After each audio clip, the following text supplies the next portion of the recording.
I'm here and what my passion is. So you'll probably experience me getting quite passionate today about it, because I do absolutely love it, and I think it's an amazing modality. And for you guys, adding it to your toolkit, hopefully by the end of this session, you'll be thinking, I really want to add this to my toolkit. It sounds amazing, and hopefully you've experienced it as well. So shall we start a proper? So this is what APPI have suggested, and if you've been attending other workshops already, you've probably already heard all of this. To remain on mute throughout the session, and then if you've got any questions that you have, to type them in the chat box, which you can either do to everyone or just to me personally. That's entirely up to you. We'll pick those up. We'll see how we go though, because as we sort of get into the session a bit more, and maybe we're starting to experience it a little bit more ourselves, we might just have a general discussion. We'll see. I'm not quite sure how many people we've got on at the moment. Oh yes, I can see. Oh yeah, so we've got quite a few on at the moment. So if we have a general chat, it might get a bit, but we'll see. We'll see how we go. Okay. So let's tell you what I'm hoping to deliver to you today. So the objectives of our session. So I'm going to go over a little bit of the background of Rossiter Stretching, where it came from. If anyone has already done a bit of research, you might even know what I'm going to speak about. We're going to look at sort of the pain and how Rossiter Stretching addresses pain. And although I'm going to sort of focus a little bit on pain, because that's probably where I treat most of my clients, is with pain and mobility issues, it's also great for just general sports performance as well, which Dave here today, he has had Rossiter Stretching. He's a friend of mine, but also a client. And for those who didn't hear earlier, he's helping me with the technology, but also I'm going to use him to demonstrate some of the work on. So he actually uses it for his running. And I remember after a couple of his sessions, him just going off for one of his regular, he does park runs. I don't know if you've heard the park runs, which are held around the country. And I remember him feeding back to me saying, oh, that was amazing. Normally at the end of the park run, my legs are dead. They're heavy. I'm finished. I'm done. And he said, after that one, I just felt I could go and run again. So it can really help with sports performance as well. Okay. So you're going to hopefully experience Rossiter Stretching for yourself. Okay. That may be today, or that may be going back and watching the video at a later date, because it is a one-on-one modality, so you will need to have someone else, okay? But I have got one of them that I'm going to do with you today, that you can deliver to yourself. And sometimes I actually give this to clients as sort of a bit of homework if it's something that they could use. So I'll show that to you today, so you can at least sort of get a little bit of an idea. Delivering it to yourself is great. You get an idea of how it feels, but it's way less powerful than the one-on-one modality. Okay, and then we're also going to talk about how adding Rossiter Stretching to your business can open up such great results for your clients, and it will most definitely bring new clients in, which is what it's done for me. My business has really exploded since bringing it in, and word of mouth is all it's taken. So you'll experience that yourself. Okay, so let's move on. I don't know if I need to have this in my hand or not. I've got the stuff on my phone as well as seeing it on screen. Oh dear. Okay, so about me. So my name's Catherine Cooper. I live in Maidstone in Kent, well, just outside, in a little village outside. I'm actually presenting today from Maidstone. I'm at Southcote Proactive Healthcare. So this is where I've been holding some of my training sessions, so training new instructors. And it's a lovely healthcare centre with this. I'm actually standing in their fitness studio. And the lady who owns it and runs it, who's actually now retired, but she's an ex-chiropractor. And she's really supportive, and as you'll see actually her in one of the videos that I'm going to show you later on. She's very supportive of the method and thinks it's amazing as well. So she's really kindly opened up her studio for me today so that I didn't have to pop up to London instead and do it from there. So my background, I'm a dancer. I'm a ballroom dancer. Strictly Come Dancing and all that. So I did competed, then became a dance teacher, and then quite quickly followed with Pilates, because it was something I had done anyway as part of my as my dance training, and just wanted to to do it. So I discovered Rossiter Stretching through online Pilates forums, maybe like some of you, sort of social media, sort of following things online, and it just kept getting mentioned, predominantly in America, and I kept asking the question, I want to find out more about that. And eventually I was able to train with, and I think he's actually on this Zoom chat at the moment, on the Zoom, with the lovely Rob Waterlander. So if you see a Rob Waterlander on your screen at all, that's who I trained with in Holland in February 2019. And then during lockdown, I trained to become an instructor of it, and that is purely because of my passion to spread it and get it out there, because I think it is truly amazing, but more about that later on. Okay, so a little bit of the history. This is Richard Rossiter. That's where the name comes from, Rossiter Stretching. So he developed it because he was trying to seek relief from his own issues he had from crashing. I don't think it was just once he crashed his helicopter. Apparently it was a couple of times. And he ended up with a shoulder issue, which he was told would either need to have surgery or he would have to take medication for the rest of his life. And he didn't want to go for either. So he did his own digging around, a bit of research, and he got himself into rolfing, which some of you may have heard of, Ida Rolf, and he trained as an instructor, but as it says on the screen there, he was frustrated at the length of time it took for those sessions to really take effect on a person's body. He loved it, but he wanted something faster and more immediate, and that's how he developed, using his knowledge of rolfing and all of the stuff he learnt there, and adding in other bits of research as well, he developed Rossiter Stretching. Okay, so in that photo there, you can see the gentleman standing up. That's Chuck. He's in America. He's the guy that trained me as an instructor, and he's also an ex-dancer, but not ballroom dancing. And on the floor is his son, who is a ballroom dancer. Woohoo! So hopefully one day I might meet him, have a chat. So what is it? It's a two-person pin and stretch technique. So you can see there you've got the client, which is his son, on the floor. Chuck there as the coach. We refer to you as the coach. You're coaching the person. You pin the tissue whilst they then move, but they also have a lock on the body. You can see there he's got his toes pulled up, he's got the opposite arm outstretched, he's got his hand flipped up in what we refer to as a stop sign, and he's got his head rolled. So that's locking out the tissue in the body. So that in turn creates a whole tensile framework within the body, which is what makes it deliver really good, strong and long-lasting results. Okay, so this is a little video. In fact, the gentleman I have in the room produced this video for me. He's a technology extraordinaire. So this is a little video that I just made for my own business, but hopefully it will give you a little bit of insight, and it's actually, you can maybe work out it's filmed in here. So we're just going to put it. We all experience aches and pains at some point during our lives. Maybe you've had it for a week, maybe a month, maybe several years, and you've tried lots of other things like mainstream medication or other holistic therapies that work really well for others, but they don't for you. You need something that targets the pain right at its source, and that's where Rossiter Stretching is going to help you. Hi, I'm Catherine from Your Real Body Studio. I love to dance. I love being able to express myself through movement. It just makes me feel so good. So when I see people struggling to move pain-free, even through everyday simple tasks, I really want to help. And I do that with Rossiter Stretching. Rossiter Stretching works by stretching you from the inside out. It may sound a bit scary, but your coach will use their foot to apply weight down into your tissue.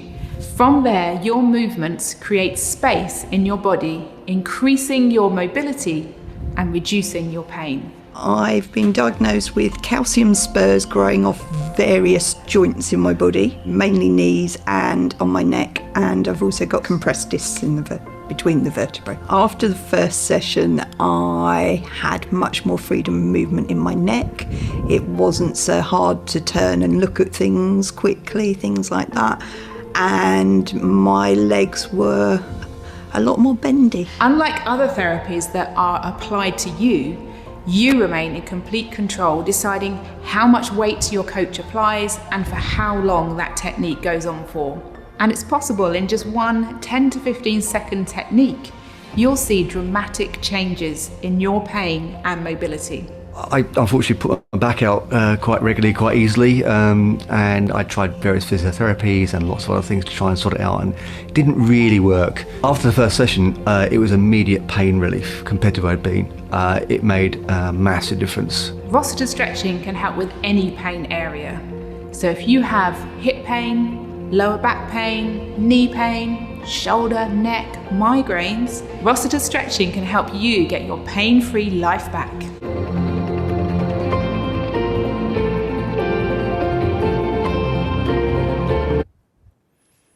Okay. Can you all still hear me okay? Yep, good. Super. Okay, so yeah, that was a video I just we put together to sort of encourage people to come and give it a go, see if it was for them. And all of the people you've seen there are actually clients of mine that agreed to come and speak with their own personal experience. So this is like just this isn't roster stretching, what we're going to do now, but this is just for you to experience space within your body, okay, what space is. So this is a little demo just with your own wrist. So if you grab a wrist, it says yours or your partner's, so if you've got someone there, you could do it with them, but your own wrist is absolutely perfectly fine.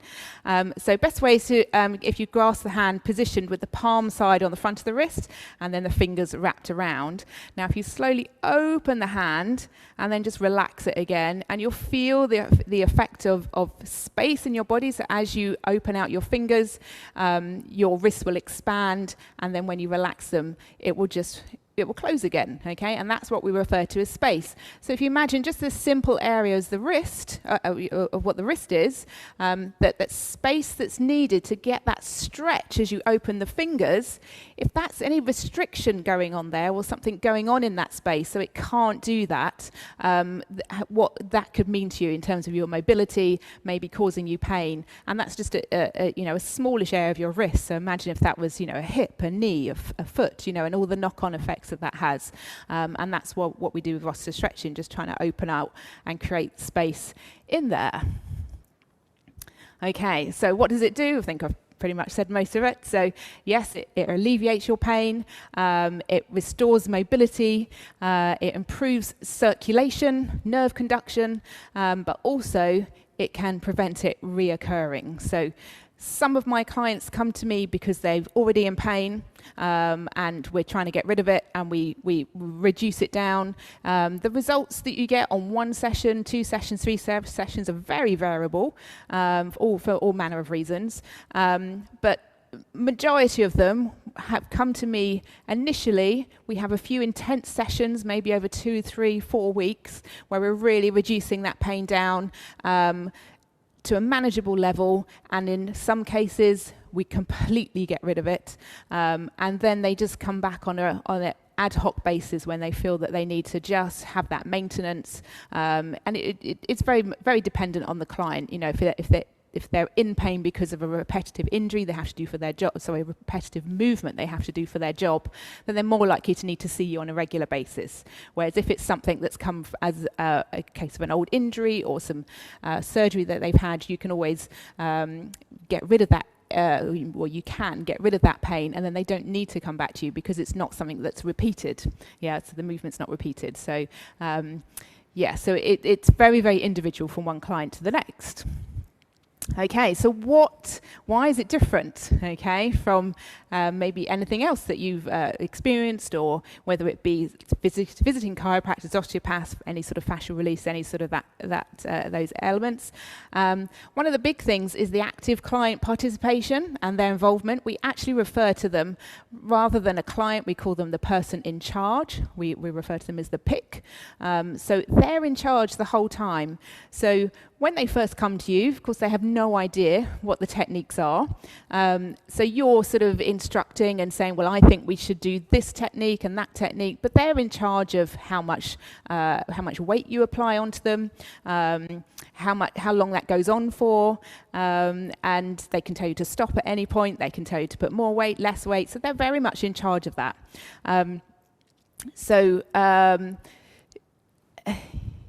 I've just lost my train of thought. Knew that would happen. So because they're in charge, it really is very much led by them. So it's not about you. So if you go for a massage or you go to an osteopath or you go to a chiropractor, they are the ones doing the work to you, okay? Whereas they are doing it for themselves, in effect. You're just there as the person pinning the tissue. So that's why it works really effectively. And when you've got clients that are coming to you and have been coming to you for a while, they walk in the door and they tell me, they say, I am going to have this technique for my shoulder, this technique for my foot, this technique for my leg. You know, they actually telling me what they want. And I literally am, you know, the person who's going, okay, yeah, that whatever you want. So it's, you know, that's a real big thing why it works so well. So it's system-wide. It's looking at everything in your body. Yeah. So we're not just addressing one particular issue. The amount of times that a client will come in saying, it's my hip is causing me pain. We work initially on the hip and then they say, oh, the pain has moved.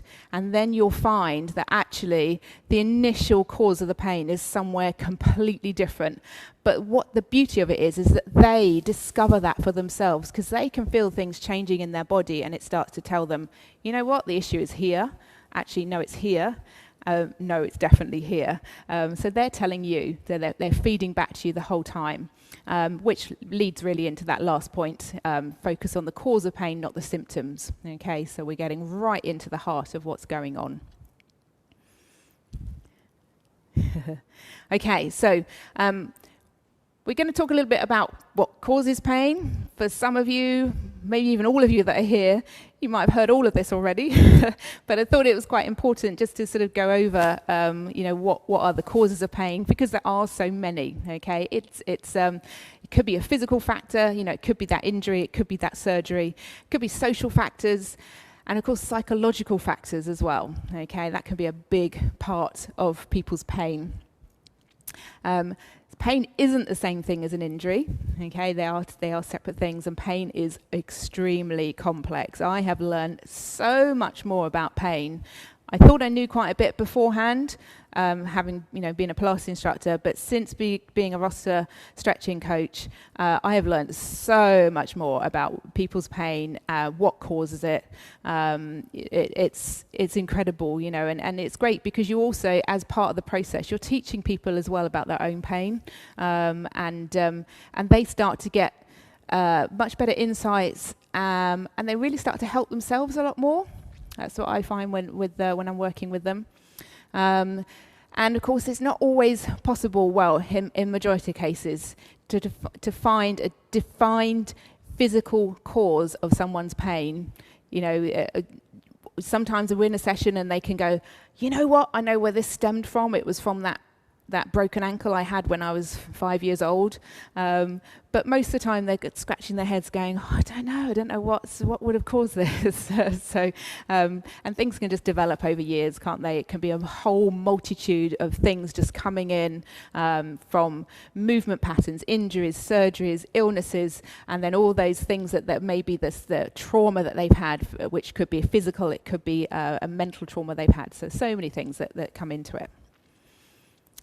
Okay, so some of you may have come across this before, this one. So perceived pain experience. This is basically going to show us that it doesn't have to be a physical thing that's happened. So you might have come across this story. So I'll just read it out. A builder aged 29, he came to the A&E department because he jumped down onto a 15 centimetre nail. That's a pretty big nail, isn't it? So the smallest movement of that nail was so painful that he had to be heavily sedated so that they could then pull the nail out from below. And when they took his boot off, it seemed that there was this miraculous cure had happened. So actually, the nail had gone through between the toes. So it hadn't actually gone into his toes or his foot at all. So there was no tissue damage. And yet, the patient was so much in pain, he had to be sedated. So there has to be more than a physical thing that's going on there. So this is actually a case report from the British Medical Journal in 1995. So how did the patient feel the pain? I'm not going to read all of those things out. You're more than welcome to have a quick scan of those things. But I mean, if you could just you put yourself in his position, that you know you've jumped down on this thing. You may have heard the piercing of the leather of your boot. You've seen it. You've got people around you that have gone, oh my goodness. So all those factors have come into his brain interpreting all of that as in that he must be in extreme pain, even though there was nothing actually that had happened to him physically. So pain, as we said, very complex. So conversely, again, you might have come across this one. Look at that lovely x-ray there. That is a nail in someone's head. So that was, again, a construction worker. The nail gun that he was using just suddenly went off. He had no idea, wasn't expecting it to. Couldn't see anything, was a little bit shocked, but otherwise thought, oh, I got away with that. Don't know where the nail went, but there we go. And just happened to have a dental appointment a few days later where they took one of their routine x-rays and saw that the nail was embedded in his head. So, there was absolutely no experience of pain, but there was physical trauma. So, pain is very, very complex. So, are we stretching the fascia with Rossiter stretching? So when I first sort of came into Rossiter stretching, that was sort of what was being put out there, as that's what we were doing. We're stretching the fascia, and the idea of that sounds really, quite plausible. And certainly when I talk to people about that happening, people who aren't, maybe clients of mine or people I'm just generally talking to about Rossiter stretching, like, I get that. I can get how that would work and how that could really make you feel a lot better.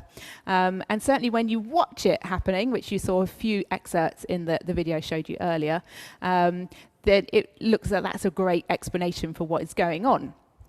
But it's actually much more complex. So we're going to just have a little look at what's going on with that, or what we believe is going on with that.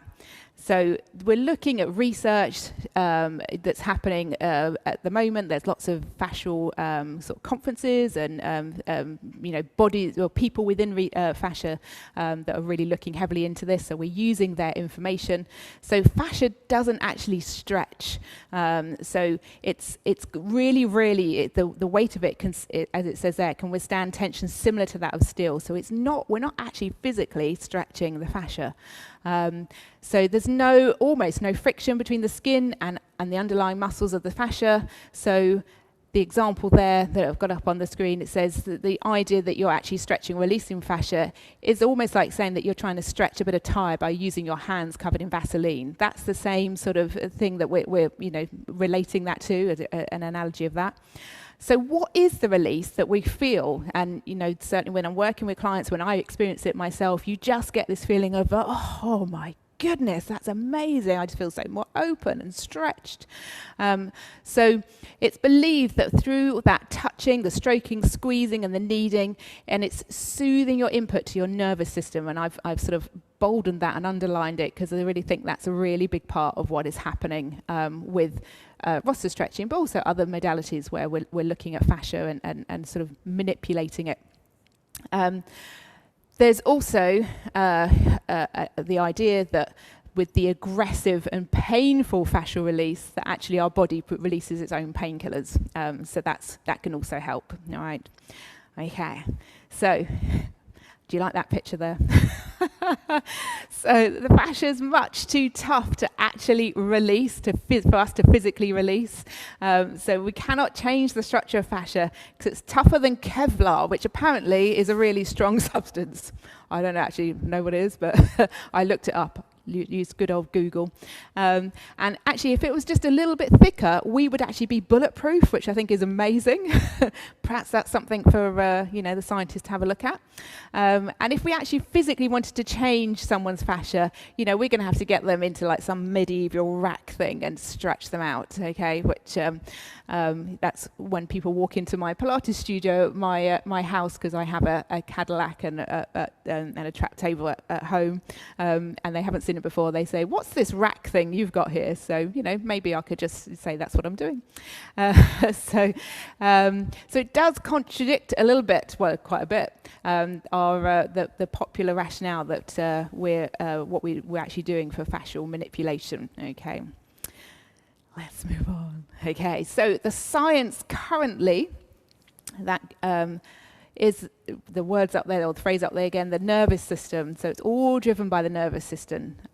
So what we're basically doing is by manipulating what's going on in the fascia, we are addressing the mechanoreceptors and the nociceptors. So that's the movement and then the pain side. So they're all constantly sending messages up to our brain. So the fascia is actually our richest sensory organ. So it's taking all that information up to the brain, changing the way the brain is perceiving both the pain and the mobility, and that's where the change happens. So it's the brain basically sensing that there has been a change, that there's actually the movement is fine, it's safe, and then it enables that release to take place, and it's coming from the brain and through the central nervous system. Okay, so Tom Myers, probably most, maybe all of us have heard of Tom Myers. Okay, so this was some of the stuff that he was coming out with in April of last year. And again, some of you, if you've looked into fascia quite a bit, you probably already know all of this stuff. So the fascial system, that says facial, doesn't it? Oh well, why do I notice that while I'm presenting it, not the 1,000 times I've read this presentation beforehand? There we go. It's woven into every process into the body. And you know, the medicine can't deny or ignore the fact that it has a very important role, and I think that's already happening anyway. The research establishes that the fascia is a central role in all of our postural support and into our injury repair. And certainly there's a lot more to be known about fascia, but the research we do have is filling in some of the picture beyond the stretch the fascia mantra, which I believe was sort of first spouted around in the 70s. So I'm just going to read out, this is actually Tom Myers' quote, and I think it's quite interesting. Your brain is listening to your fascia, but it's talking to your muscles. So it's listening to what your fascia is saying and then responding via the muscles. We all thought that muscles had lots of sensory nerves and the fascia was pretty much senseless, and nothing could be further from the truth. We now estimate around 6 to 10 times as many sensory nerves inhibit your fascia as inhibit your muscle tissues, making fascia a richer sensory organ than your eyes or your tongue. So really, really important. So that thought that, or what's happening is that all of that information that's been going into your fascia, all of those receptors, sending those messages to your brain, and it enables you just to change the way your muscles sense what's happening. Okay, again, another area, flexibility, range of motion and mobility. As Pilates instructors, we're all very familiar with this. So flexibility, the ability of the muscle to lengthen, the range of the movement, how well the joints in the body move, and to have good range of movement, your joint needs to be flexible. Mobility is the ability of the joint to move through the range of motion without restriction or discomfort.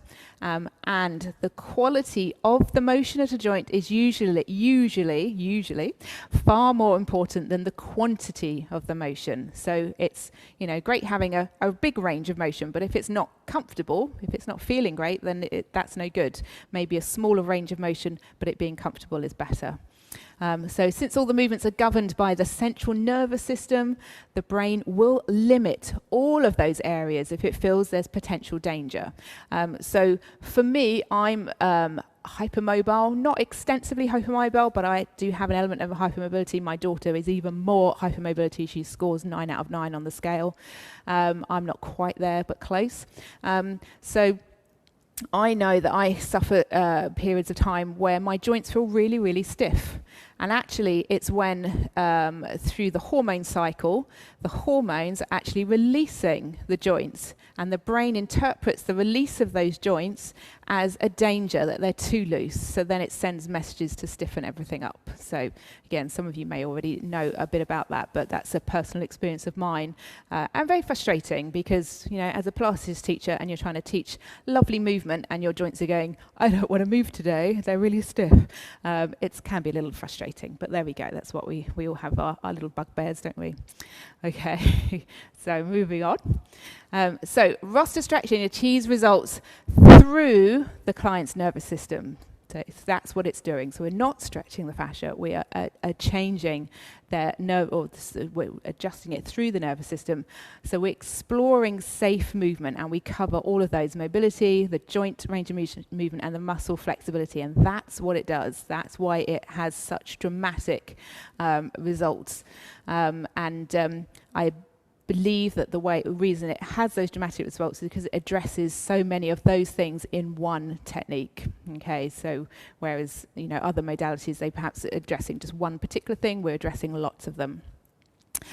So this is what I get from a lot of my clients. Oh, it's painful. That's my biggest bugbear, actually, when people are talking about Rossiter stretching. So my clients are talking to other clients or potential clients, so they're selling the work to them, and they say, "Oh, yeah, it's painful," and of course, new clients or potential clients are going, "Oh, I don't know, I'm already in pain. Do I want more pain?" So is Rossiter stretching painful? We prefer to use the term tolerably intense. Okay, so it is painful, but we're trying not to use that word. But it's a point where it's tolerable, so it's intense, but it's tolerable. So again, this is why it's really important that the client is totally in charge. They know where their tolerable point is, and it'll be different to the next person that comes in and the person before them. But it is really important. And again, I'm just going to read out this extract from another British medical journal research paper. So painful exercises have the potential to help reconceptualize pain-related fear.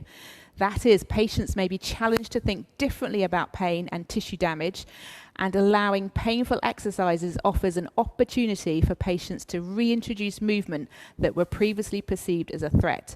I know as a Pilates teacher, so before I did Rossiter stretching, I would have people coming in that were afraid to move because they've been told, you've got all these issues going on with the back. Maybe they've had this MRI scan that shows them that they've got, bulging discs or things going on, and they're just afraid to move. So my first thing would be to get them to gently move. And I can see a few of you nodding your head, so you've obviously gone through the same thing as me with your clients as well. And then you just start to change them and change their perception that actually is safe. It's safe to move that way. And the thing with Rossiter stretching is it does that instantly. So with my Pilates, even a one-to-one session, we might be changing that over several sessions at their whole perception, but this does it in one session. Okay, so weight plus lock plus movement equals results. So that's what we have with Rossiter stretching. So the first thing is we have the mechanical load or the compression that we refer to as weight. So that's what we do. You probably saw in the video that I was using my foot and bringing my foot down onto the client. Most of the techniques that we do in Rossiter stretching, it's foot-based. The coach is using their foot, but there are some other ones as well where we use the arm as well. So that's the weight. The lock, I explained that when you saw the picture of Chuck and his son with the locking off the tissue with the flex feet and the stop sign with the arm. So we're locking it, so we're engaging as much of the fascial web as we can. And then the third part of the equation is the movement. So the client doing the movement, doing that stretch of all the tissue that's going on. So if there's any missing part of that equation, it doesn't seem that the client's nervous system wants to respond as well. So we have to have all of those three elements to get the results, and that's what we get in Rossiter stretching. Okay, so time to see it in action. Okay, so when I first... Are we able to stop screen share? Is that okay? Yep. So when I first came along to... I'm all big on the screen now. Ooh, scary. When I first came along to speak to Glenn about Rossiter stretching, myself and Rob, who trained me as a coach, we went to see him up at the head office and said, we want to show you, we want you to experience Rossiter stretching, and we'd love to be able to demonstrate it at the conference and let other people experience it. So this was pre-COVID, that big C word, oh, how frustrating. And we literally did one technique, which I'm hoping, well, I'm going to show you today, and I'm hoping that you'll get the opportunity to partner up with someone, I say either today or at a later date by watching the video back, and experience this for yourself. And this is the one technique that we showed him, and he immediately went, let's get you in the conference. So that took seconds, literally seconds. So it's really, really powerful. And I would have much rather had been at a proper, person-to-person conference, and there would have been a room of you going, well, actually, I've got this issue with my hip or my leg feels wrong, and I would have got you up on stage, done some of the techniques on you, and then you to go, oh, wow, that's so different. So, but of course we can't do that because we're here. You can see Dave in the background get himself all ready.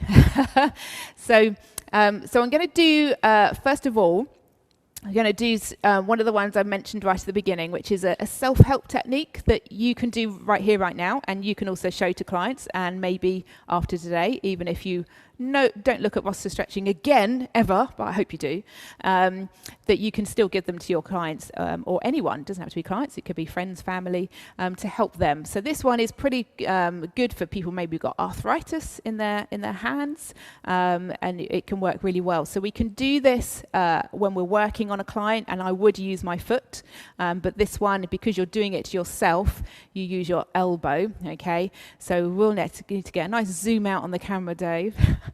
This is clever stuff. Ooh.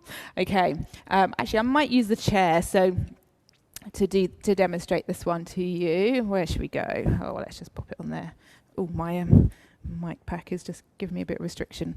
Okay, right. So you can all do this here and now, all right? So you want a hand. You're going to place the hand palm up. Okay, this is a slightly padded chair. If I was doing this, maybe a kitchen worktop would work quite well, okay? Because remember, you might think, oh, hang on a minute, the kitchen worktop is quite hard to do on, as opposed to a padded chair. But remember what we were saying earlier, that the pain reference is part of the procedure of making this work, okay? So I've got a flat palm. I'm going to take my elbow and I'm going to stick it in to where I think I want to be, okay? So it might be on the center. Maybe if you've got more issues with your thumb, you take it more towards the thumb or up towards any more of the fingers, but you still want to be on quite a fleshy part, okay? So we put the elbow where we want to be. Then I tend to just bring I don't know if my mic's going to get in the way here. Actually, let me do it on the other hand, because then it won't get in the way so much. I bring my head, onto my hand, so that helps with weight coming down, okay? And then you just put as much weight through there as you can by just leaning into your head, into your hand that your face is sitting on. Okay, so you've got weight down there. So imagine if I was doing this with my foot and actually putting the weight down there, okay? It'll be a softer feeling because the heel is more rounded than your elbow, but more weight would go in. Okay, so now what we're going to do is going to bring the fingers and the thumb up to squeeze your arm as hard as you can. So they're squeezing as if you're trying to really pinch yourself. And then you let everything open as much as you can. Now, your thumb might not want to come down to the floor, but you're going to bring it all the way down. Let everything touch, little finger, every finger touch. So that's your stretch, your release. And then we're going to do it again. So you're going to squeeze up to the arm and then open it out. Now, let's do that one more time. So if you were doing this with the client and they'd had enough, then they would just stop at that point. And then open it out. Good. And then have a little wriggle with that hand and compare it to your other hand. See what you notice with it. So maybe you're thinking it feels a bit lighter, a bit freer. What we didn't do, which maybe you could do this at a later date, is try, or you can still compare it to the other, try your grip strength. That's another thing that I just found quite interesting, because it hadn't really occurred to me early on, is that actually by releasing, we increase strength, because you'd think it'd be the other way around. But actually, we can increase the amount of strength that we get. Okay, so that is a very a little bit of an intro as to what you could feel with Rossiter stretching. Okay, but I'm now going to take you through definitely one technique, maybe a second technique. So if you've got someone there that you're able to do this with, then please do. Otherwise, as I say, watch the video back and do it, because this is going to be your experience of what Rossiter stretching feels like, okay? So Dave is going to come in now, aren't you? So where's best to put these chairs? So we'll try and zoom in and out. So I'm going to use chairs here today for this one. Bless him, Dave's just trying to do a bit of everything. Okay, actually I'll do without that. So when I do this in my studio, because I've got I'm very blessed to have a home studio with the Pilates equipment in, so I tend to use the Cadillac. So the client would have his knee up there and I'd be standing on the Cadillac doing it there. But I'm going to use the chairs today. And in fact, on our level 1 training for Rossiter stretching coaches, that's exactly how we teach it, with the chairs, because we want to make it Rossiter stretching completely accessible, so that you can do it anytime, any place, anywhere. And I've done it on a holiday. We have a touring caravan with an awning, and I've had people in my awning, on the floor in my awning, doing Rossiter stretching because they've got a bad back or whatever it might be, and you're still able to help them. And I know one of the coaches, she helped someone on a boat. She was out on a boat trip with someone, and they injured themselves on the trip. And whilst it was still out at sea, she helped them on the boat. Okay, so I'm standing up here. I've gone out of shot, but it doesn't matter because it's the foot placement that's the important thing. So as long as you can still hear me. Okay, you're all right? Dave's in his element playing with technology. Yeah. So exciting. Whereas for me, I'd rather run away. Okay, so normally here I would, actually I will just go and grab one, because these are what we use a lot of in Rossiter stretching. If I can get it apart, because I didn't want to come apart.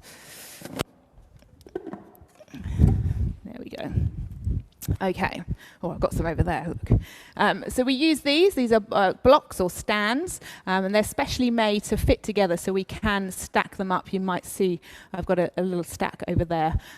So we use these predominantly, certainly for the level 1. I'll speak a bit more about the training later. Predominantly for the level 1, to make sure you as the coach are in the best position possible. Because if someone's lying on the floor and then you're trying to get a foot onto them, depending on the size of that client, you might have to end up like hitching your hip, or feeling like you've got to get yourself into a certain position to adequately get the weight down onto that client. Whereas if you've got the blocks, you can position yourself so that you're comfortable. So that might be fine for the odd occasion. So for instance, when I was on holiday in my awning, I didn't have my blocks with me. Although I love Rossiter stretching, I do not take my blocks on holiday with me. But doing it on the odd occasion, that's fine. But if you're doing this as a job day in, day out, eventually that's going to have a toll on your body. Okay, so it's about keeping you as the coach safe. So I would normally just have a block for me to stand on to his calf, just to get me up a little bit higher. Okay, so I'm going to use Dave's shoulder for this one for a little bit of support. You might choose to do this with the chairs near a wall, so you can hold on to the wall. Okay, so literally, we're going to need to try and zoom in here at some point. So I'm going to find the belly of the calf. Let's see if you. There we go. Go down a bit. Go down a bit. Go down a bit. There we go. Look at that. Okay, so right onto the belly of the calf there. Okay, so we can go high, we can go low, but I'm just going to get you to go right in the center, and you're right on top of the calf. Okay, all right. Then, he's already breathing heavy. So what I would do here was to gradually transfer my weight forward onto that. So I'm using my right foot here. Onto the calf, and I'll tell my client to tell me to stop when it gets to that tolerably intense feeling. Okay, so here I go. Tell me when to stop, Dave. There we go. We get a bit of cooling out. I don't know how much you can hear on the camera there. Okay, so I know you're feeling a bit uncomfortable, but are you able to zoom out a little bit? Sorry. There we go. Okay, that's good. That's good. Yeah, that's fine. Okay, so I've got my weight on there, and he's feeling that tolerably intense feeling. Now we're going to do what we call a gas pedal, because this comes from America. There's a few American terms. Gas pedal. We're just imagining that we're putting our foot on the gas pedal and then taking it off again. Okay, so you're gonna. Yeah, that's good. Okay, good. And then bring the toes right underneath the chair, go right underneath, and then send them away again. Good. So the speed that Dave's doing that at, that's pretty good. We don't want people to go too fast because the messages that get sent then are saying there's a problem, there's danger. So we want it to be a nice, gentle feeling that the client feels very much in charge of where they're going to, but we also want to make sure we encourage them to go absolutely into every movement that foot can go. Right, we're going to go do some big circles now, Dave, so all the way around. So this is where they might try and escape or stay away from the bits that feel a bit, the bits that they're making them go, ow, that really, really hurts. And we've got to encourage them. That's our job as the coach to say, no, you're missing a bit. You've got to go right over there and really get them to explore all of the movement and go into those areas that feel a bit painful. And you might see Dave there's doing what I call a little bit of a wipe. So he's just moving his foot from side to side. So he's sensing that's where there's a real sticky bit in his calf and he's trying to wipe it out and get rid of it. All right, have you gone in the other direction yet? No, okay. It's a shame you can't see Dave's face. It's a picture. You get a lot of sort of clients saying stuff. Some people internalize it, some people you get it out there. Good, nice. And what I'm feeling underneath my foot is just changes happening. Are we done? Yeah, let's go for it. Okay. So normally if I was working with a client, we'd do that about 2, maybe 3 times, depending on what particularly we're working on. Dave, what can you say? Have a little wander around. What can you say about what you're feeling?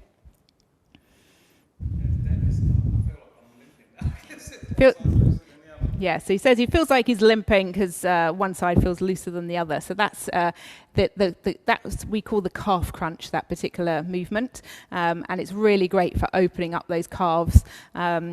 Works really well for foot problems. A lot of plantar fasciitis really helps open up the calf. Really opens up through the bottom of the foot. Ankle issues, yeah, lots of things. Or we might use it, well, more often perhaps we would use it as together with other techniques, just to address a whole sort of a line through the back line of the leg, help with the foot. It can also sort of, certainly goes up the leg. Works really well for a lot of knee stuff. The lady in my video that you saw, the first lady that you saw, she had knee issues, and it made her feel that she wasn't able to get upright in her posture. So literally, again, that was the first session I did with her. We did some calf crunches, and we also worked onto the quad as well, worked above the knee to release there. And the first thing she said when I said, how does that feel? What do you notice? She said, oh, I feel like I'm standing more upright. And it hadn't really occurred to her that she wasn't before that. So that was her first immediate response. Less about how the knee felt, even though there was a dramatic difference with the knee too, but her first response that she noticed was, I'm more upright. And that just comes from just releasing the calf, bit of the quad. I think we probably did a bit of the hamstring as well. So I really hope you get a chance to experience that for yourself. I'm not currently seeing anyone having a go at it, but I think most of you, from what I can see, are there on your own. But I'm also only able to see a few of you on screen anyway. Hopefully you'll be able to watch that back and have a go with someone. So, because you can do it to them, which I would probably advise, because you are the movement experts in the room, and then they can have a go at doing it back to you, so you can really feel what's going on there. I can see we've got a few questions coming in. Maybe can we have a read of those? Is there anything that we?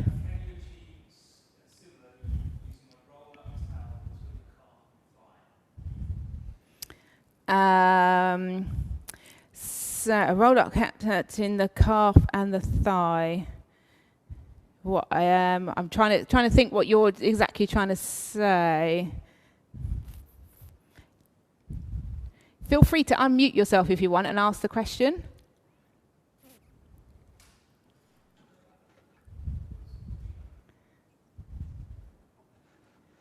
No, we might have to look at that maybe at the end, because I'm doing going to do a question and answer session at the end.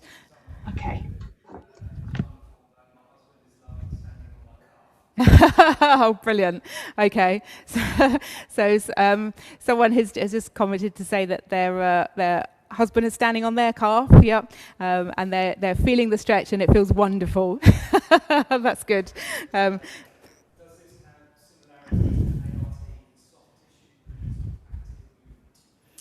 I'm not familiar with Dave's just mentioned a couple of techniques that someone's asking what they're similar to, so I'm not overly familiar with the techniques that have been mentioned, so I will have to go away and look at that question and come back to you, certainly. So I'd like to also show you another one, which again you might be quite happy to have a go at yourself, and it's the calf one I use quite a bit, and this next one I use quite a bit. This is one for the well, it works on the shoulders, but it works to open out. It's really grabbing the edge of the pec and opens out. So we know a lot of people are a little bit forward rounded here. That's our general sort of style of movement, isn't it? Sort of coming forward. In, you know, working at computers, driving, watching telly, whatever it might be. So to open up here is actually a really great thing that pretty much everyone appreciates. You know, I'm quite aware of my posture with my dancing and all that sort of thing, but I know I can still get a bit rounded shouldered. I don't feel I have a particular issue. I don't get any pain issues. But however, when I have the technique done on me, I just feel, oh wow, you know, I thought I was in a good place, but now I'm like in an even better place.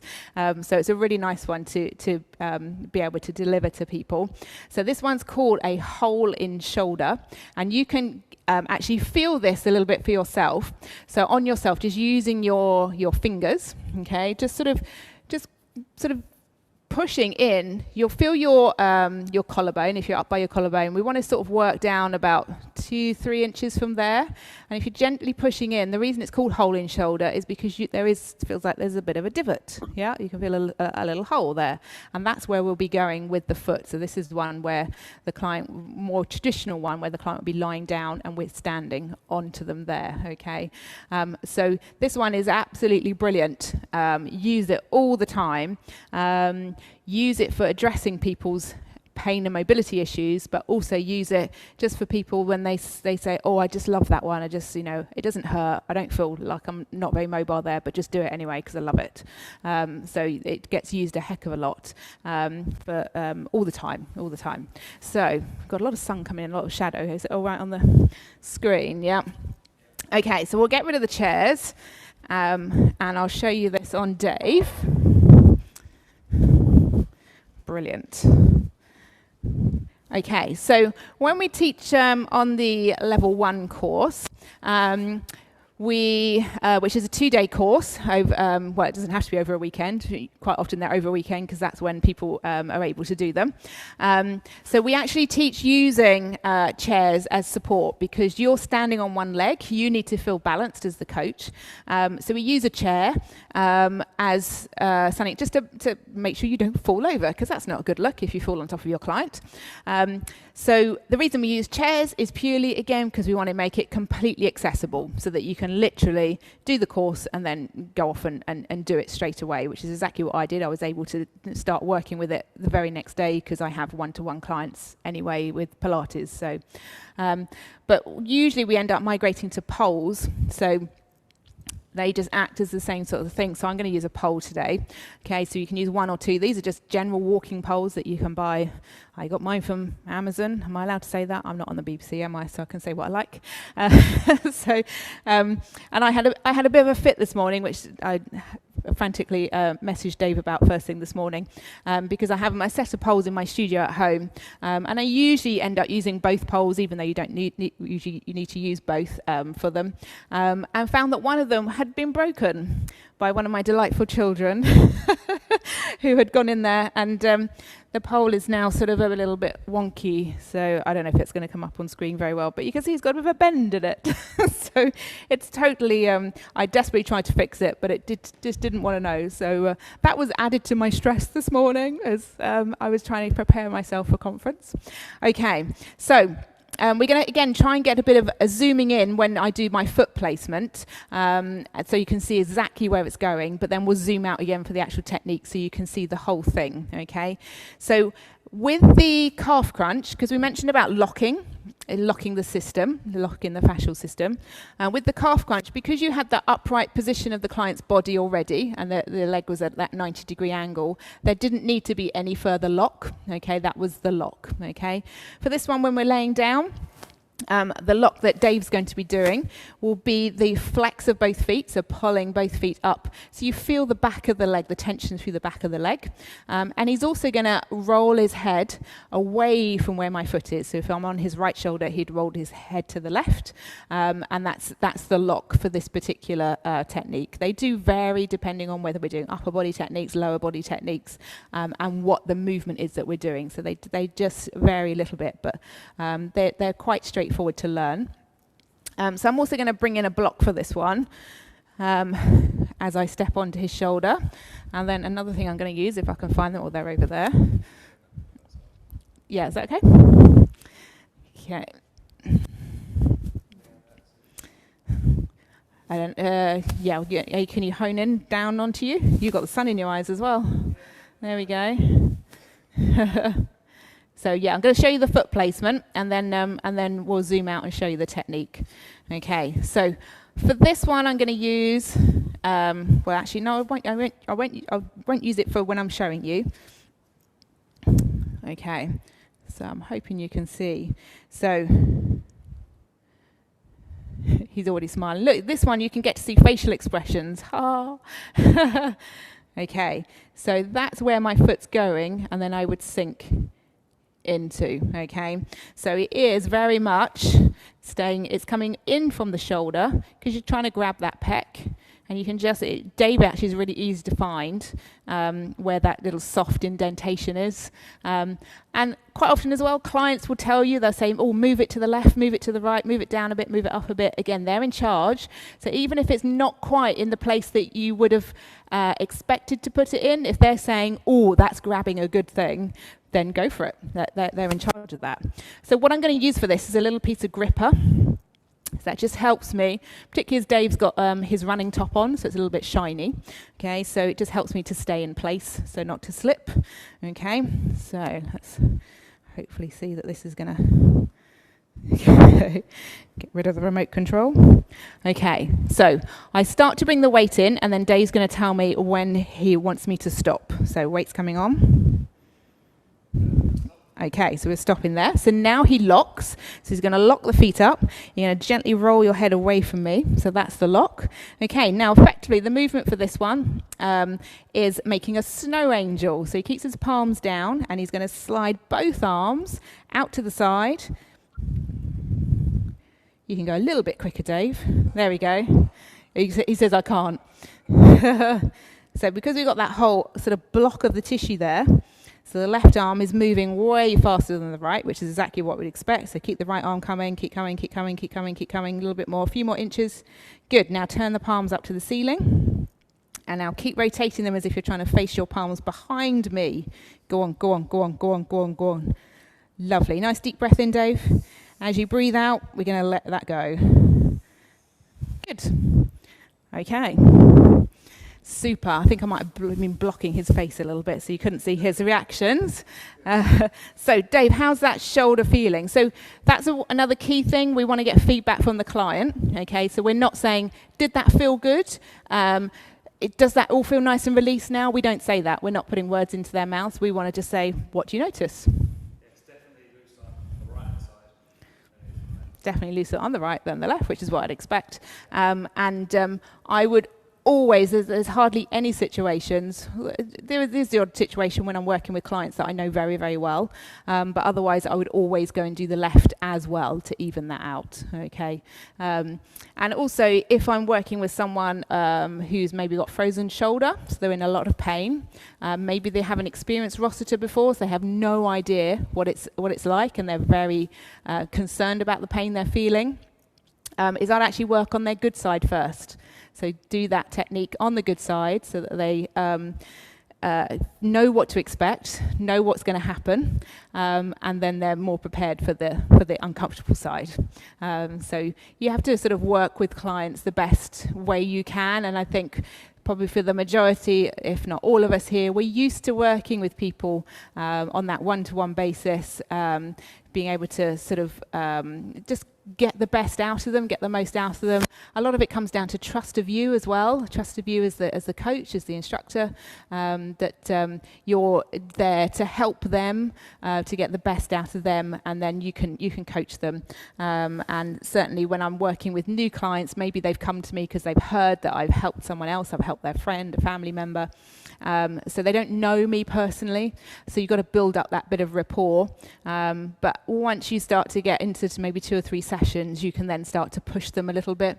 Maybe they're sort of, you know that they can give more, and you get to experience that as you go on, working and trying to push them just that little bit more, so they get the most out of the techniques. Okay, so 2 questions. Let's see what the questions are.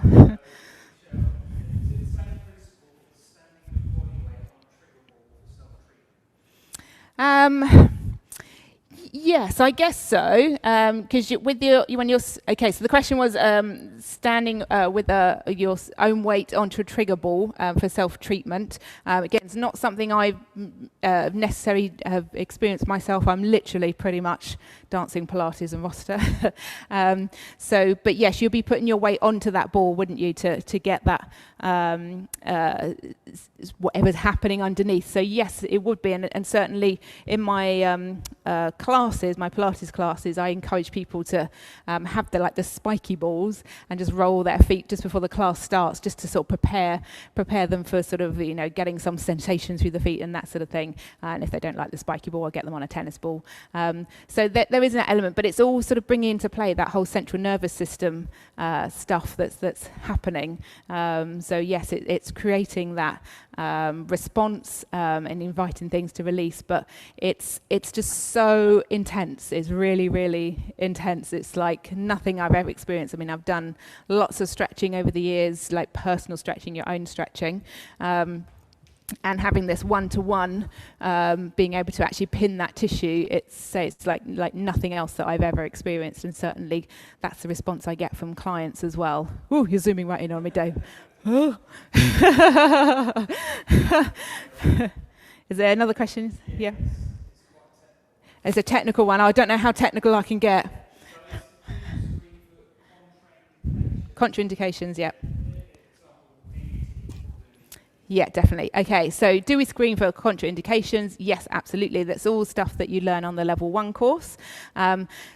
The holding shoulder, the 2 definite no-nos for not doing holding shoulder, anyone with a pacemaker, don't want to do that, and if they've had breast implants as well. We can work on people with breast implants, but we have to be experienced enough to actually do the holding shoulder one. So as you guys, if you're having a go with that one, if you or who you're working on has got breast implants, don't do it. And definitely no for pacemakers, okay, because we can upset them considerably, and we definitely don't want to do that. But yeah, in terms of contraindications for anything else, there's a whole host of in the level 1 course, there's a load of information on contraindications for what we can and can't do. So things like things that we just wouldn't work with, and then other areas where we would say proceed with caution.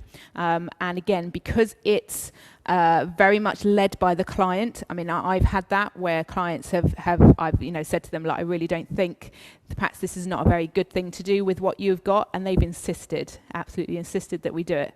And you might choose to get them to sign something. We all run our businesses and our practices in different ways, and that's entirely up to you, what you feel comfortable doing. But our mantra is, if in doubt, don't. Okay, so if you've got anything that says, oh, I'm not sure, just don't do it. Okay, because you need to protect yourself as a coach. So yes, definitely. There's one more question. Yeah.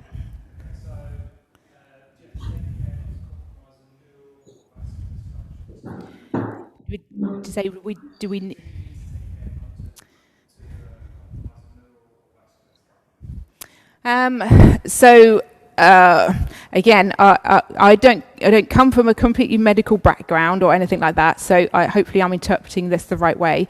But basically, with Rossiter stretching, we're not diagnosing, we're not treating people in terms of getting rid of conditions. We are literally just looking at, you've got pain, you've got mobility issue, and we're addressing that, and we're looking at how Rossiter stretching will actually address those issues functionally in playing with what how the brain perceives everything. So it's all about that foot placement, where it's going to be. So that's the techniques that you would learn where that goes. You've got the contraindications that we would go over in the level 1. We have to be careful with things like varicose veins. We don't want to step on varicose veins, those sort of things. But by and large, yeah, you know where the foot should go. You would have done a health screen anyway that may have called up anything that you're thinking, oh, I'm not sure about that, and then you just apply the if in doubt, don't. It's again working with the client as to what they feel they want to do. If I haven't answered that properly, we can certainly talk about it at the end. Okay.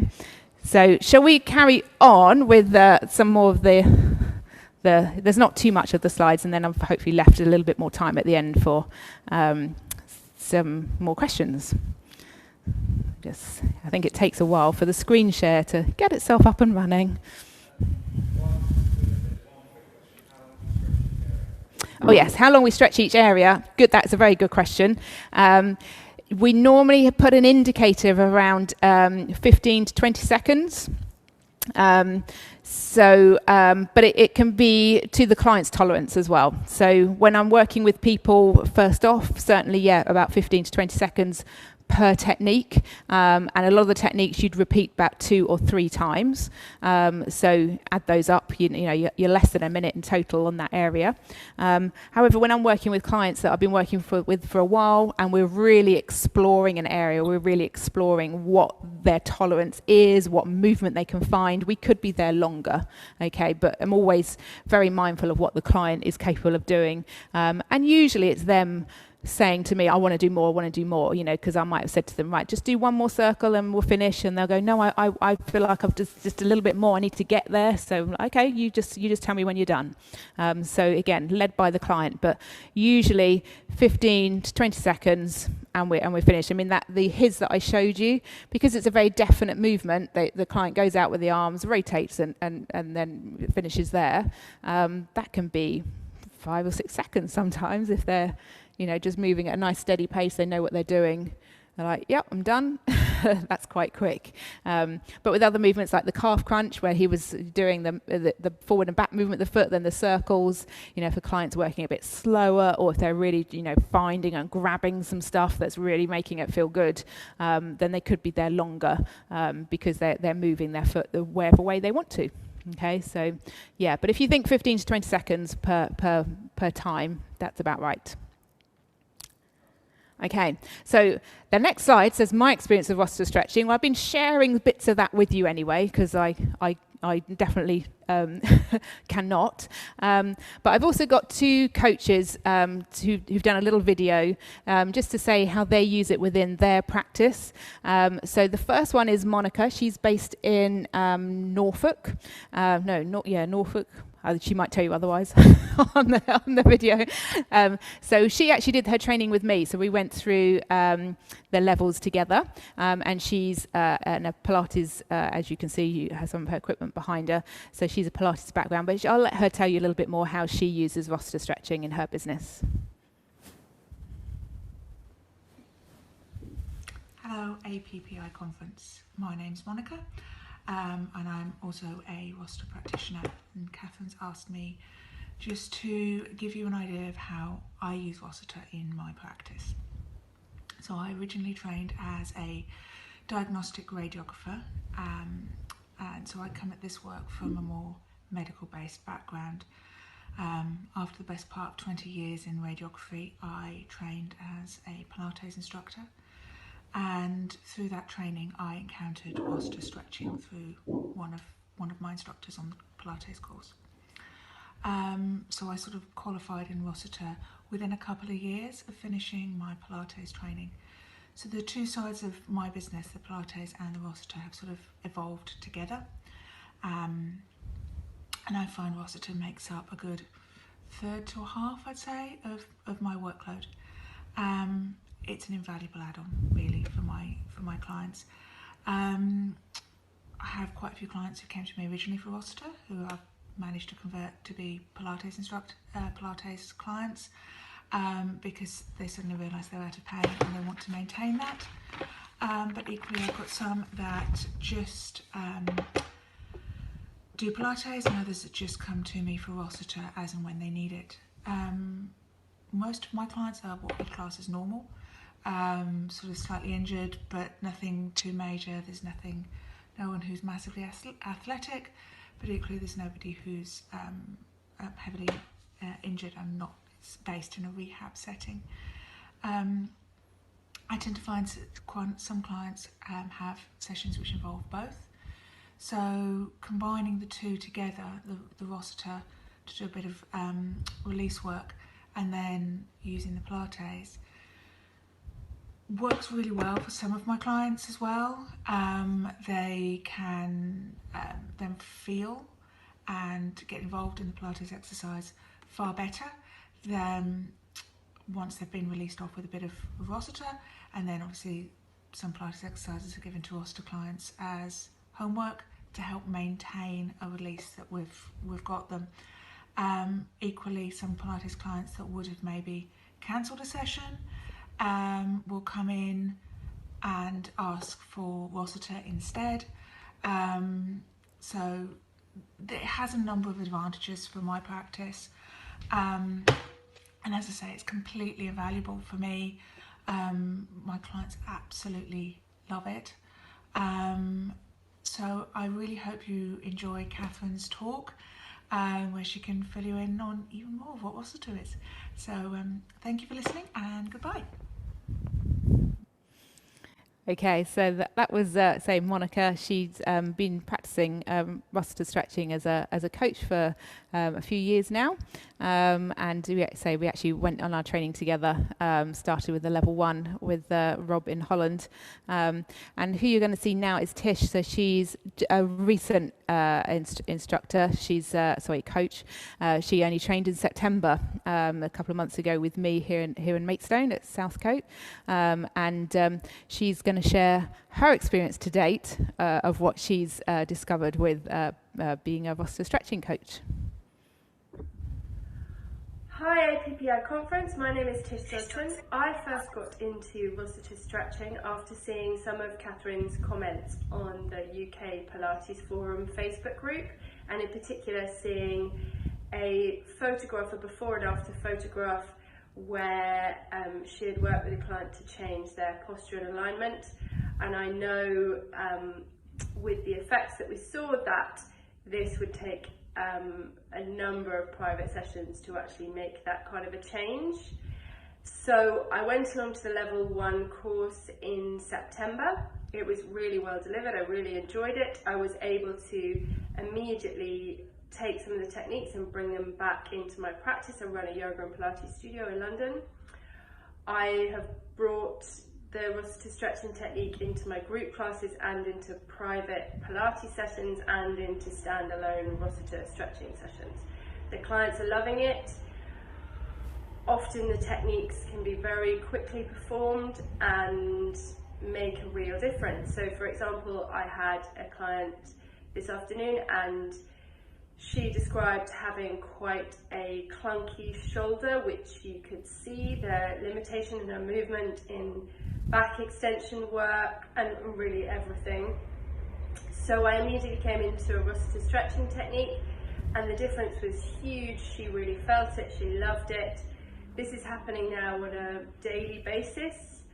In classes I see limitations in wrists and shoulders and obviously the back, and coming into Rossiter Stretching Techniques quite often at the beginning or end of classes, and it's been brilliant. I have now got a number of paying clients who are signed up to packages and loving it, and they're coming for some standalone Rossiter stretching sessions, and this is also making a huge difference in their Pilates practice. Okay, so this is the photo that Tish mentioned. This is one that I shared on some of the Pilates forums. So this is a client of mine, John, and he was coming to me for Pilates, and he's a lifetime plumber and constantly bending forward, and he does have very much a forward head posture, and his back is sort of, slightly humped over as well. And literally what you see there, this is in my little studio I have, my little converted garage. So I had done the technique that you saw me do on Dave earlier, the holding shoulder. So I did one of those on each side, and this is the result. Okay, so from going from not being able to get his head anywhere near the wall, and he was sitting in exactly the same position. I got him, haven't got the full picture of his body, but I got him with his bum right up against the wall and then trying to get as much of his back against the wall, and then getting his head back, and that was the change. So literally that took 5 minutes. Most of that 5 minutes was just getting him on the floor, getting him into position and then getting him back up again. So not actually the technique itself. So if we looked at how long the technique took, probably 1 minute. So that's what Tish actually saw, and that it convinced her to come along and do level 1. What I do want to say with Tish, because she mentioned in her video that she uses it in group classes, so I spoke to her and said, how are you using it in group classes, because it's a one-on-one modality, because I don't want you to think that you can teach this as a group. It cannot be done that way. It has to be one-on-one. So she clarified that by saying that with quite a lot of her classes, they're slow movement classes, where all the people that participate are very familiar with the movements.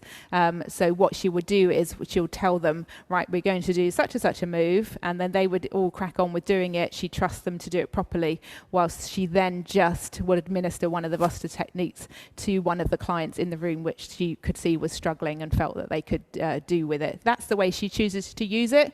I know other coaches who will not use it in that way, will only do it on a one-to-one. I know Pilates instructors who offer both one-to-one Pilates and one-to-one Rossiter, and they will only do one thing in a session. So if they're doing Pilates and they think they need Rossiter, they tell them to book another session, which is purely Rossiter. You heard Monica say she mixes the two during a session. I'm the same, because I'm very much all about my clients. If I think they're going to benefit from a bit of Rossiter, even though they've booked me to do Pilates and they're in agreement, then I would do that within the same session. So I want to get the best out of the client that I can in that session. So, but it's all our own businesses, all our own way of doing stuff. We can choose to do that the way we want to. What's the next bit? Okay, yes. So talking about the training, actually, I will just talk a little bit more about my experience with Rossiter before I carry on with that training.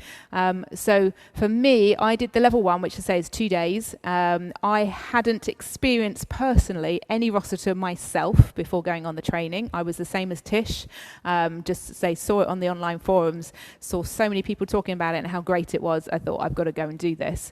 And it took a while for me to actually go and do it, because the training wasn't available over here for some time. So I'd been aware of it for a good year or more before I actually was able to physically take the training. So I did the weekend. Say I'm in the blessed position that I already have one-to-one clients that I work with, and that literally on the Monday morning, having come back from Holland on the Sunday evening, had one of my regular clients who at the time I think she was coming to me every other week, basically because she'd had a bad back in the past and wanted to make sure that it didn't happen again.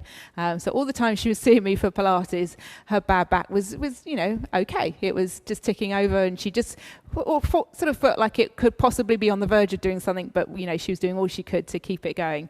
And would you believe it, that Monday morning she came in for her session and she walked down my drive, and as she walked towards me I was like, she's not happy. And her back had gone at the weekend.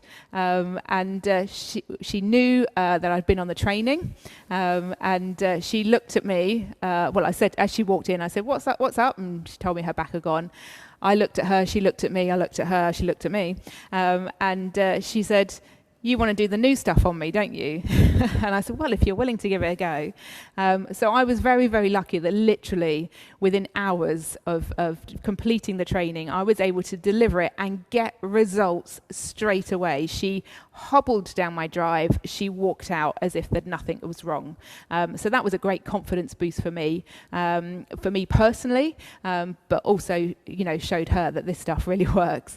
And when you get results like that, your marketing is you don't need to do it. They just word of mouth. The amount of people that come to me, we have a really great session, and then all of a sudden I'm getting 4 or 5 people contacting me because they've told their friends or family. So in terms of a business, it's for your businesses, it's really going to be really beneficial for growing them, but also for the clients that you work with. You're going to be able to really give them some really great results by having this in your toolkit.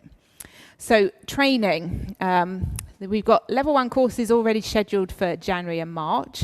So 21st, 22nd was it? Or 22nd, 23rd of Jan. They're booked in for here in Maidstone, so in Southcote where I'm standing right now. Really nice place to do it here. We have a maximum of 12 that we can take on a course, so they do get booked up quite quick. And because of the conference, we're offering a special $100 because this is all still managed out of America, so it all goes through America. At the moment, we're hoping that in the UK we're going to expand to the point where we can run this just admin-wise within the UK as well, have a separate entity, but for the moment it's still through America. So we have a special $100 discount for the course if you're booked by the end of November. So that's really, really good because it's a really good value course anyway. Lots of people say that, for regular sort of Pilates courses, it's not too dissimilar price for the weekend that what you might pay for a day course in Pilates, because it depends where you're going, but some of them can be quite expensive. I know over the years how much I've spent on my training. But we can also host you a course. So if you've got a venue that you can actually have hold the course in, and you've got a few people already that are interested, then I'm more than happy to travel to you because I'm one of the instructors to run the course. So just contact me and we can sort all of that out. We talk about the level 1 course. There are you can do level 1. You can be certified that weekend. Okay, so your certification happens because of the work you've done on that weekend or the 2 days, because it doesn't necessarily have to be the weekend. So you'll come away with your certificate at the end, and then you can immediately start working on people if you choose to. You'd obviously need to check with insurance and stuff. I was just able to add it on to my current insurance in terms of my Pilates work already, so I was just able to add that on, no problem.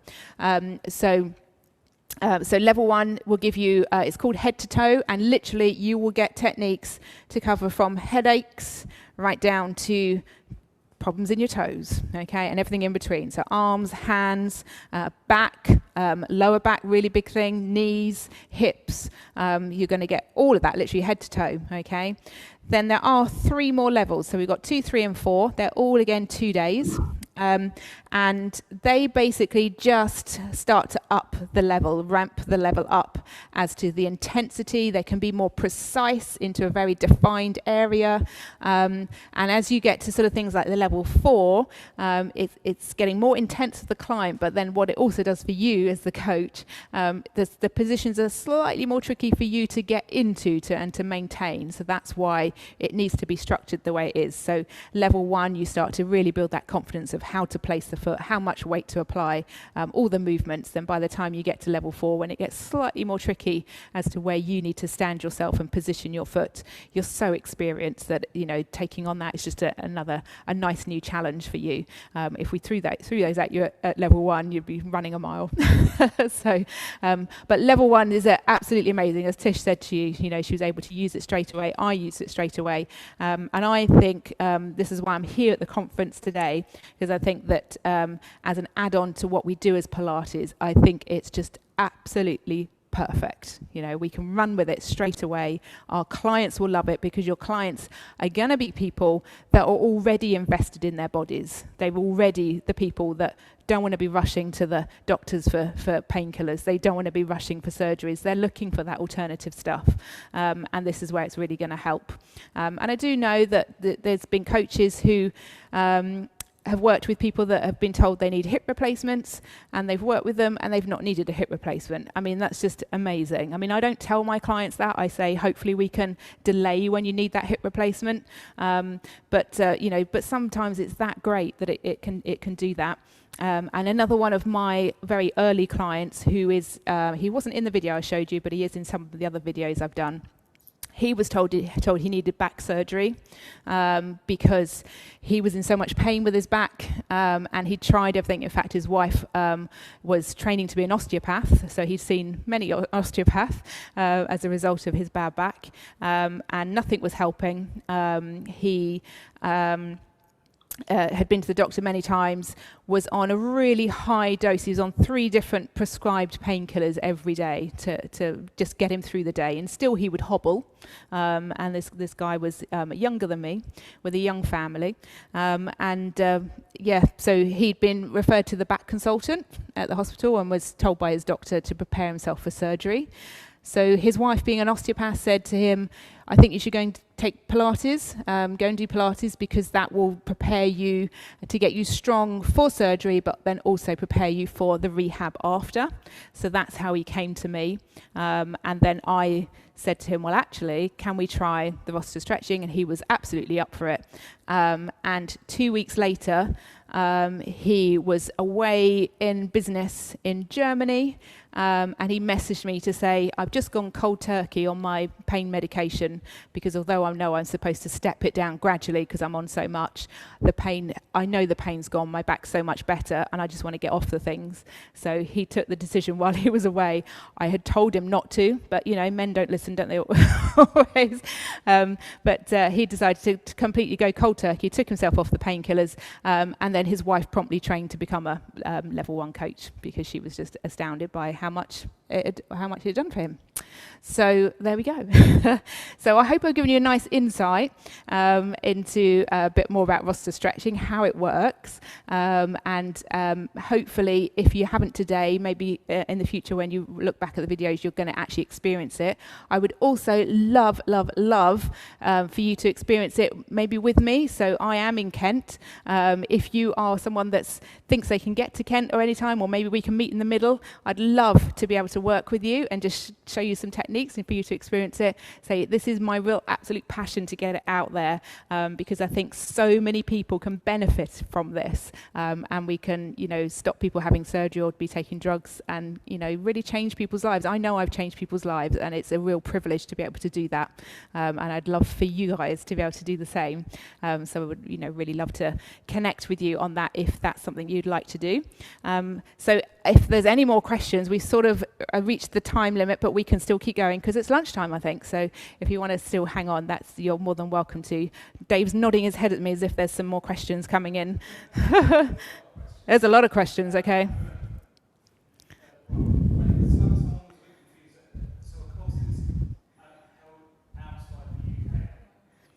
Our course is held. Oh no, so the course. So yes, the courses are available. So I'm an instructor now that's in the UK. So Rob, who trained me when I trained in Holland, he's willing to travel, but of course at the moment the situation isn't that great for travel. But Rob's available for training. But I'm actually here now in the UK, so I am the UK-based instructor for Rossiter Stretching. So yes, Rossiter Stretching is now available in the UK, and I'm sure there's going to be some of you here who love it like I did, or I do, and will go through the levels of training and will yourselves become an instructor, I am sure, because you are just going to fall in love with it. And we need more instructors, because the more instructors we have to train people to be coaches, the more clients benefit from it, and we get more people discovering Rossiter Stretching. So yes, no, it is available in the UK, definitely.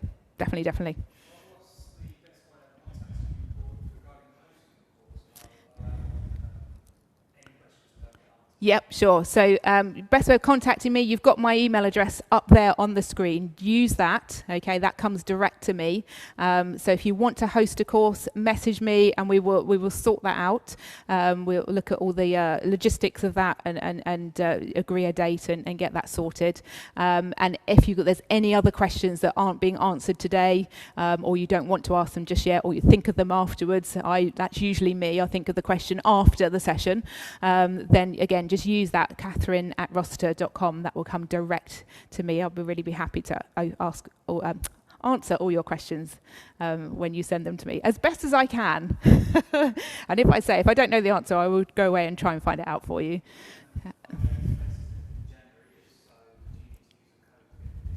Okay, so are there spaces left in January? Yes, there are some spaces left in January. It will give you an automatic discount at the moment on the website if you do that registering by the 30th of November. So if you know someone who hasn't actually attended conference but wants to join in, as long as they book by the 30th of November, they will get that automatic discount as well.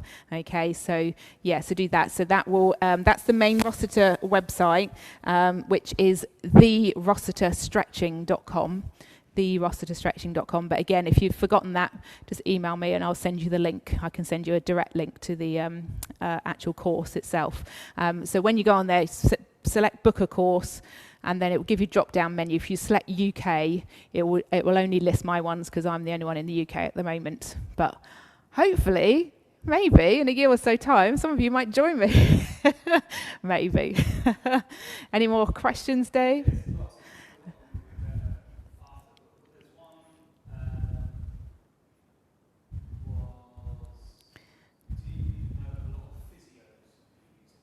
Do I know a lot of physios that use it? No, I don't, but I think they would. In the UK, okay, let's give you a little potted history. So in the UK, Richard Rossiter himself came over a few years back to train some coaches, but he was targeting mainly the massage community. So there's quite a few people who do sports massage, that sort of thing, who deliver Rossiter or coaches of Rossiter. Then Rossiter Stretching, the company itself, got taken over by a gentleman called Parminder. So Richard Rossiter is still around, but Parminder actually runs the company as we see it now. So as a result of that, and all the changes that had to take place, because it's now sort of, you can get certification with it and all that sort of thing, whereas when Richard Rossiter was doing it, all of those sort of things weren't in place. It was a little bit ad hoc, but now it's very much, what we teach, what I would teach you on a level 1 will be exactly the same as what someone else would teach you on a level 1, whereas it didn't used to be that way, but it's all very credible now. So we were waiting really for an instructor in the UK. So we had Rob in Holland, who was our European, covered all of Europe, and there was no one specifically for the UK, even though there was a lot of demand. So I'm now here in the UK. Pilates is my background, so that's where I'm starting to push the work through the Pilates community. But yes, I definitely think physios would love the work. Certainly the chiropractors and the osteopaths I've been showing it to here at Southcote, which is predominantly that's sort of what they offer, are loving it. So yeah, definitely, if you know physios that want to try it, send them my way. I would definitely like to show them what the work is. So yeah, definitely. I mean, anyone can do it. Anyone can be a coach, but it fits in really well with us body workers. Definitely, body workers of all types. So physios, osteopaths, chiropractors, Pilates, massage people. So it fits in really, really nicely. But it is very, very easy to learn. Very easy. 2 more questions apparently. Do I use it on fibromyalgia clients? Yes, I do. I have one lady who comes to me from another county specifically to have it because she doesn't have a coach near her. So she travels to see me. She has fibromyalgia, and she says it's the only thing that really works for her. But saying that, you will get other fibromyalgia clients who say that it doesn't really work for them. So it's a very much, because of this whole complex pain thing, what is it that's driving that pain? What is your brain saying? So it will work for some and it won't for others. So, and you'll find that when you're working with clients is that you can have 2 clients that seem to present exactly the same issues, and yet the effects of it will be dramatically different. So because of that whole complexity of people's pain. But yes, fibro certainly certainly the clients I've worked with, really, really good. Do you teach assessments to identify tissue tension and select best techniques? Right, so we'll just say that again. So do I... Do we teach how to assess and then pick the right move? Okay, so I think you mentioned tissue tension as well. No, we don't assess tissue tension. We don't do any of that. It's really, really easy to learn, and for that reason, we've kept it really, really straightforward to how you do it. So it's where's the pain? That's where we head for. Now, for you as people who are used to working with bodies, you're going to take all of that information that you already know, and you use that within your Rossiter Stretching coaching. But we do have people, someone was on the course with me who had absolutely no bodywork background whatsoever. She wanted to train as a coach because Rossiter Stretching had sorted her pain and mobility issues that she'd been suffering for years, and she wanted to share that with other people. So she didn't have any movement background, so she had to, she chose to do a lot of her own research and a lot of her own learning. She did an anatomy course because that's what she wanted to do. But there's no actual specific requirement. As long as you can deliver the techniques as they are stated in the manual and deliver them effectively, that's the way it's done. But the majority of the people that are coming into it are coming from some sort of movement background anyway. So you utilize what you know. So, for instance, Tish that you saw, who did the second video, she's done lots of courses based around that. So she's done like gait analysis stuff, and there's a whole host of things. I'll do an injustice if I try to list them all. So she has a lot of movement information, and in fact, when she was here on the course with me on the level 1, it was great because she was bringing some of her knowledge into the course, and it was great because I was learning stuff from her, but still learning it within the Rossiter setting. So it was great. We were learning from each other, which is the courses are great for that as well. So no, there aren't specific assessments that we do. It's literally where is the pain? That's where you're going to step on it. But by all means, take in use what you already know to help you with that. You'll be coming in from a level that's much more experienced than others. So yeah, you just use it. So I think that sort of largely answers all the questions that have been in the chat mostly. If you've got any others that you want to add in there, then do, or just message me. Otherwise this could go on forever, which I'm quite happy to, because I could speak about Rossiter forever.